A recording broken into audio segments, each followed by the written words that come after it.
Okay, as I'm sitting here with my buddy Bruno, we were just talking about how it's been like 5 weeks since this quarantine started with this COVID-19 pandemic going on. And uh, I don't know, a lot of people are going crazy being sequestered in the house.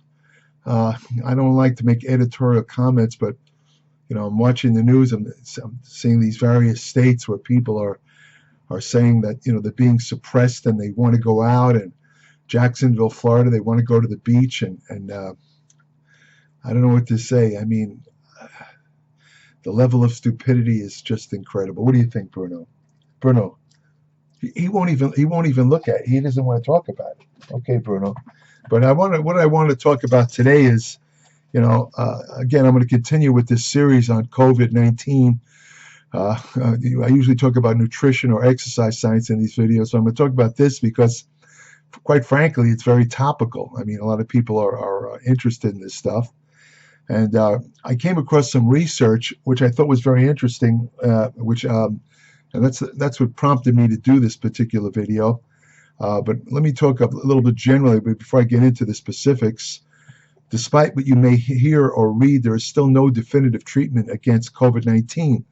You hear a lot about hydroxyquinoline and these other drugs. There might be some, they might have some merit, but like I say, there's side effects, and there's all this nonsense you see on the internet, all this crap about do this, do that, you cure the disease. It's all garbage, and none of it's true. And the other nonsense about 5G causing, or being involved in COVID-19, it's just utter crap.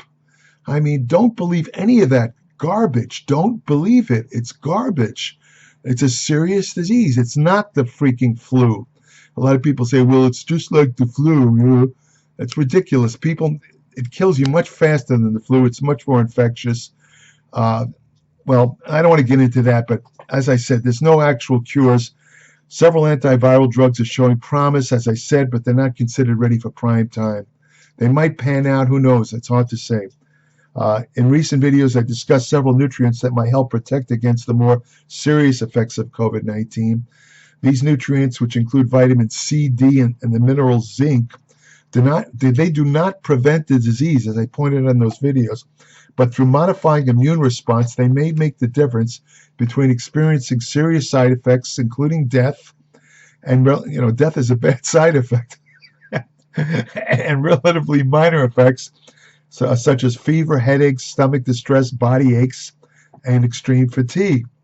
Now, if you follow the news, you'll notice that the relative percentage of people that died from COVID-19 is rather small compared to the people that are actually infected by the disease.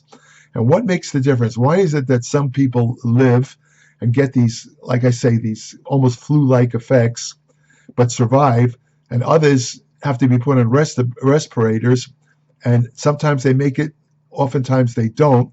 What makes the difference? Most researchers think that the people who experience the most serious effects from COVID-19 are those with various degrees of immunosuppression. In other words, basically their immune system is not up to par. The immune system, of course, is the various proteins, B cells, T cells, that protect you against disease. And if your immune system is not up to par and you encounter something like the virus that causes COVID-19, you could be in big trouble, and you may not be able to handle it, and you could die. Again, this explains why the majority of deaths related to COVID-19 have involved mostly older people above the age of 60. Anyone over the 60 automatically is considered higher risk, along with people who have existing respiratory diseases like myself, asthma, or chronic obstructive lung disease, pulmonary disease, I should say, like emphysema. Or all these people are at higher risk if they acquire the disease. But the reason that older people are at higher risk is the immune system tends to decline in activity as you age. Indeed, when you read a person, you might read that person in the newspaper, you'll read that a person died of old age, which always irritated me. because old age doesn't kill you. It's not like one of those Twilight Zone episodes where this guy knocks on the door, death comes to take you away. This old Twilight. It doesn't work like that. Nobody dies of old age. Something has to do you in. And in most cases, it's related to a failure of the immune response in the body. In other words, the older people very often succumb. I mean, talking really older people, like over 90, even over 100, they tend to succumb to diseases such as pneumonia, which would not have killed a younger person with a better immune response. But the older people, their immune response was so low that the pneumonia overwhelmed them and they died. This is what causes a lot of deaths in older people. A lot of another reason I'm not going to get into has to do with this deposition of protein in the heart, that kind of catches up with you when if you're lucky enough to make it over 100. But that's a whole different story. I'm not going to get into that. This dampening of immunity also explains why cancer predominantly occurs in older people. I'm not saying younger people don't get cancer, but if you check the statistics, most cases of cancer arise in older people. In fact, there's an axiom among medical professionals that every man eventually gets prostate cancer, but usually dies from something else, such as cardiovascular disease.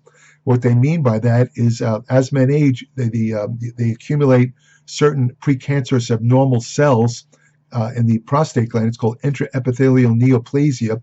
These are early cancers that never fully develop into full-blown prostate cancer, but it's considered an early form of cancer.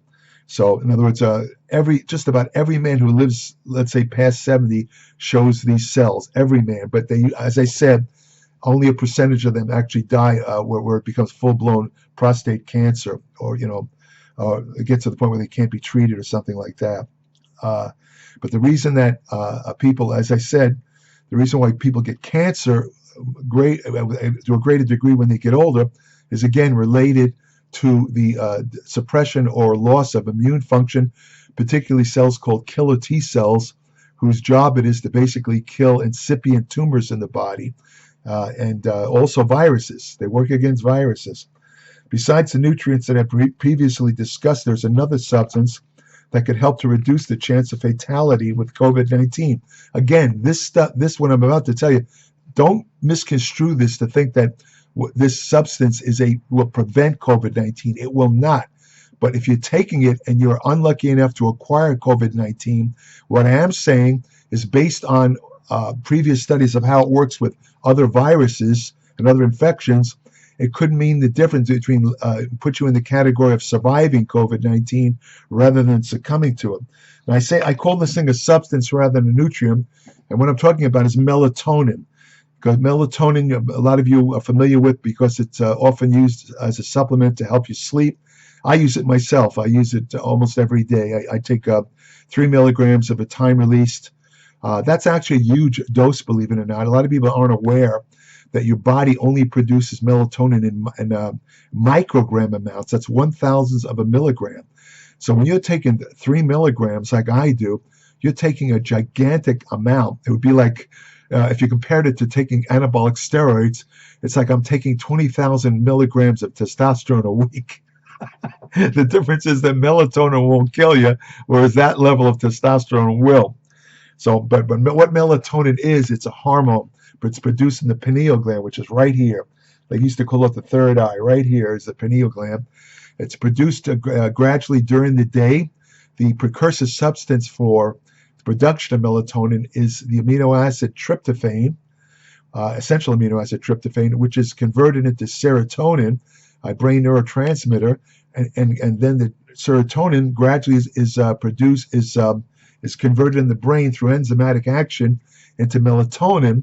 And so by the time you go to sleep or ready for sleep, there's enough melatonin produced. As soon as you turn off the lights, the melatonin comes out and helps you sleep. It does that by cooling the body, because to fall asleep, your body temperature has to drop slightly. That's why you want to sleep in a cooler room. You never want to sleep in a hot room, because a slightly lower body temperature helps you sleep, and that's how melatonin works. Although it's best known for its sleep-inducing properties, melatonin provides a number of other health benefits. I think I'm not sure. I think there's an entire medical journal developed, a journal of pineal research, I believe it's called. It's devoted literally exclusively to melatonin.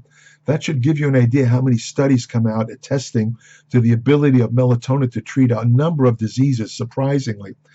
Melatonin provides, studies show that it helps to prevent atherosclerosis, which basically is a deposition of let's say, fat and blood clots and immune cells that tends to occlude arteries. It's related to coronary heart disease and strokes. Melatonin helps to prevent respiratory diseases. Now here, look at this. COVID-19 is largely a respiratory disease. So right away, your ears go up and wait a minute, hold on. Melatonin helps to prevent respiratory disease. I'm going to tell you how in a minute. But it also helps to prevent viral infections. What is COVID-19? It's a viral infection. Since COVID-19 is a viral disease that largely affects respiratory function, it's obvious why melatonin may be of use in helping to prevent some of the more serious effects of COVID-19. Now, how could melatonin help? One of the consequences of being infected with the virus that causes COVID-19 is a rapid increase in inflammation. It's like a bonfire. It just moves all over your lungs. It destroys the little alveoli in the lungs that interface with oxygen. It's like a raging fire in your lungs. One of the main arbiters of inflammation in the body, one of the things that causes inflammation, is a substance called nucleocapra B. Nucleocapra B. Melatonin is known to downgrade the activity of this master controller of inflammation in the body. By doing so, it will lower inflammation everywhere, including the lungs, if you're, again, unlucky enough to acquire COVID-19. At the same time, melatonin increases the activity of the master antioxidant controller in the body, which is called NRF2. This is significant because much of the damage that occurs in the lungs with COVID-19 happens because of out-of-control oxidative damage to the tissue of the lungs. Also, increased inflammation is closely associated with the release of inflammatory cytokines. And that can lead to cytokine storm, it's called, which is implicated in the death of those who died from COVID-19. In other words, the people who die from COVID-19, very often, a large majority of them, get this cytokine storm, and I'll tell you what that is in a minute. In essence, with the cytokine storm, the body is attacking its own tissues. It's an autoimmune reaction. Cytokines are proteins produced by immune cells and include tissue necrosis factor 1, interleukins 1b, 6, and 8. Another interleukin, interleukin 10, is anti-inflammatory and helps protect against inflammation, and interleukin 10 is increased by melatonin. Still another way that melatonin helps protect. Oxygen contributes to inflammation, and melatonin can temper oxidative reactions through its potent antioxidant activity. It raises endogenous antioxidants. Those are antioxidants produced in the body. They're usually enzymes such as superoxide dismutase, glutathione catalase. Melatonin favors the synthesis of these natural antioxidants while lowering the activity of pro-oxidative enzymes such as nitric oxide synthase. Yes, nitric oxide synthase, that's the same enzyme that converts arginine into nitric oxide, and normally that's a pretty good thing, but in cases of where you're sick, too much nitric oxide production, people don't realize nitric oxide is a oxidant. It's a free radical. And in cases of disease, nitric oxide tends to be overproduced, particularly in something called sepsis, which used to be called blood poisoning, where bacteria, something gets into your blood. It's got a 50% mortality rate. And the reason why you die is your blood pressure. You get this gigantic release of nitric oxide, and nitric oxide, as we all know, that's why we use nitric NO supplements. It dilates the blood vessels. It lowers blood pressure. Now, under normal circumstances, that's a good thing. But when you get an overabundance of nitric oxide, the blood pressure drops too fast, and you go into shock. It's called septic shock, and you die. That's why sepsis is so dangerous, and why it has a 50%. When you go in the hospital when you have sepsis, the doctors will do everything they can to try and maintain your blood pressure, because that excessive nitric oxide is gonna drop it down to nothing, and you're gonna go into shock. And it's good to know melatonin actually modifies nitric oxide synthase, so it prevents the development of sepsis. And sepsis has occurred in some of these people that have died from COVID-19. Melatonin helps to regulate immune response, including the proliferation of killer T cells, as I said earlier, that kill viruses, and it also activates B cells such as lymphocytes and monocytes. Melatonin also modifies the activity of a substance called, or a protein called NLRP3, which modifies inflammation in the lungs caused by infections such as the flu. Now, they don't know if this substance is involved in COVID-19, but because it's heavily involved in the when you get the flu. A lot of the lung problems caused by having influenza are related to this stuff, and there's a very good chance, I'd say, that it's also involved in COVID-19. They don't know for sure, but they suspect that because of the lung damage that occurs, that this stuff is involved, and melatonin will help modify the release of this stuff, thereby protecting the lungs, which are the hardest hit when you get COVID. Like I say, most people who die from COVID-19 are usually it's a complication of respiratory function. They literally can't breathe, and they die. That's usually how they die.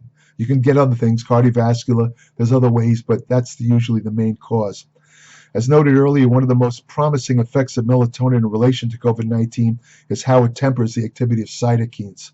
Again, excessive activity of cytokines, known as cytokine storm, is considered one of the most serious effects of COVID-19 and is thought to play a major role in those who died from the infection compared to those who don't.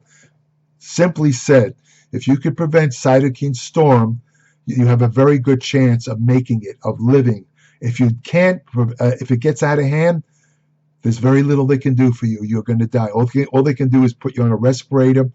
Maybe if you're lucky, they might try some of those drugs again, which, like hydroxyquinone, which aren't fully proven, but apparently in some cases they've saved people's lives. The doctors are hesitant to use those kind of drugs because they can have very serious cardiac side effects, including cardiac arrhythmias, which is a disturbance of heart rhythm that can kill you even faster than the COVID-19 virus.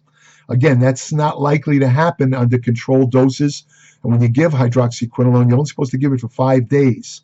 People with lupus, and they have taken it for years, and they gave it, and it's been a treatment of malaria for 30 years. And again, I'm not, don't get me wrong, I'm not suggesting that everyone should take hydroxyquinone. I'm just saying that, if it comes down to where, life or death situation, where the doctors have no other treatment for you, and somebody offers you hydroxyquinone, I would take it, just as I would, if you're really lucky, and you get in a really, let's say, avant-garde hospital, where the doctors are willing to give you a intravenous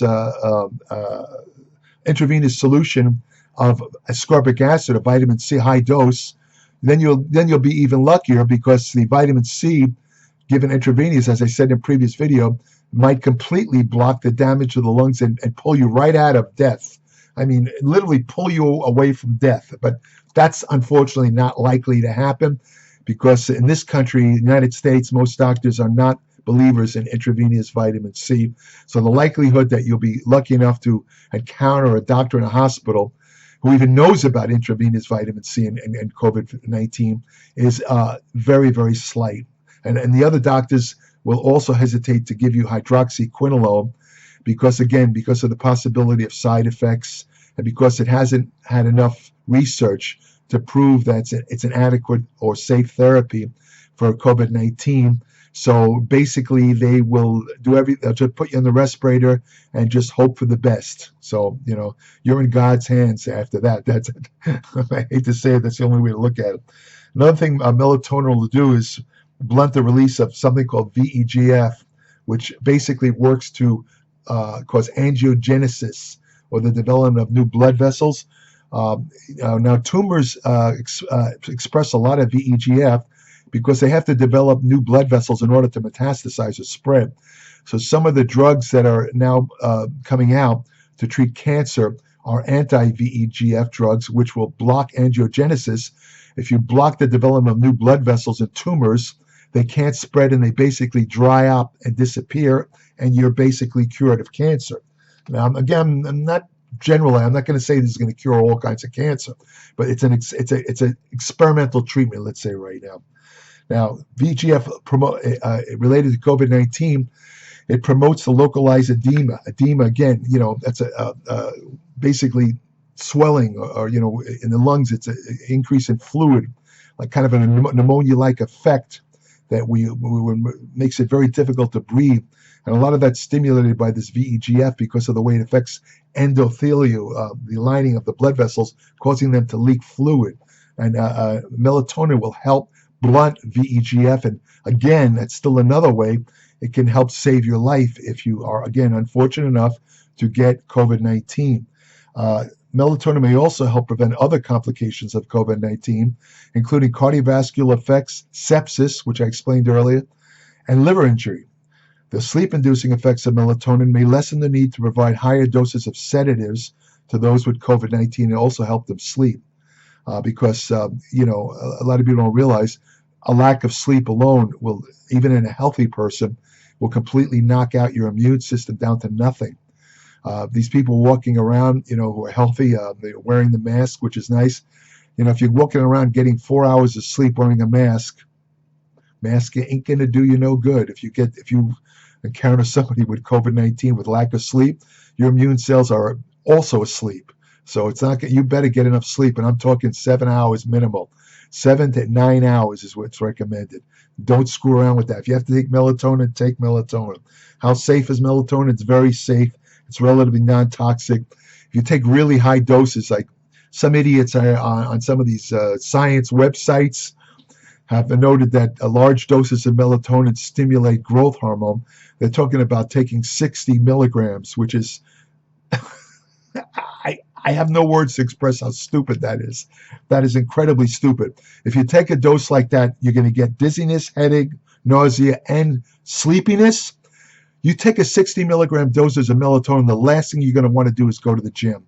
You're going to want to lie down and sleep. These people are so crazy. They're insane. Anyway, again, those are more likely with higher doses. So that's about it. I came across this kind of initial research about the effects of melatonin, and I thought that this is just a hypothesis. Everything I said in this video, I have to tell you, it's speculative.